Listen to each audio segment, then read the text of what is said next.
waaw moxole ke nagara a ga i cikana DG fe andoona yee te ref monsieur Maguette Sène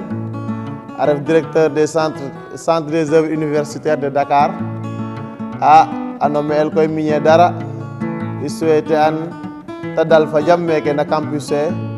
a waago ngeenoox étudiant ke a motali ke andoona yee te ref projet ke nqaƴeena meen a tamit i lancer ang un appel o damit artiste ke ndefna meke a ndef artiste sereer a ndef artiste i o damta den a paax a paax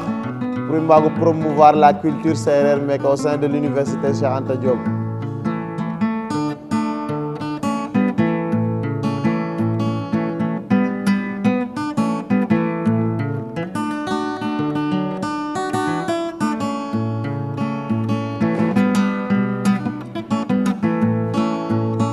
Maguette wozar le sowa Maguette wozar le njina tokala womeda to bada yel fando Maguette Sène tey gayndi sor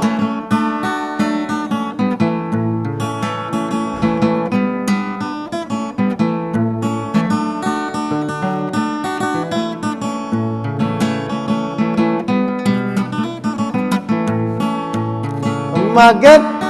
wozar le sowa Maguette wozar le njina tokala womeda na badone wando Maguette Sène tey gayndi sor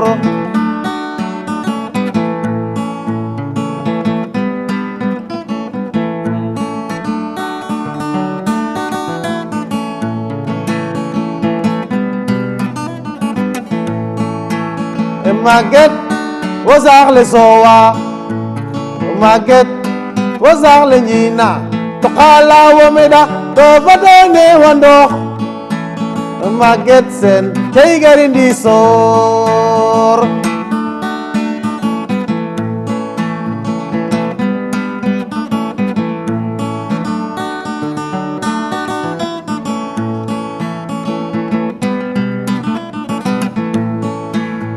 Maguette wozar le sowa Maguette wozar le njina tokala womeda na badone wando Maguette Sène tey gayndi sor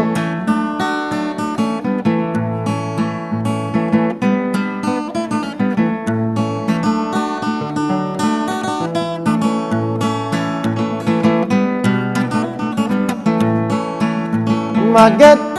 wozar le sowa Maguette wozar le njina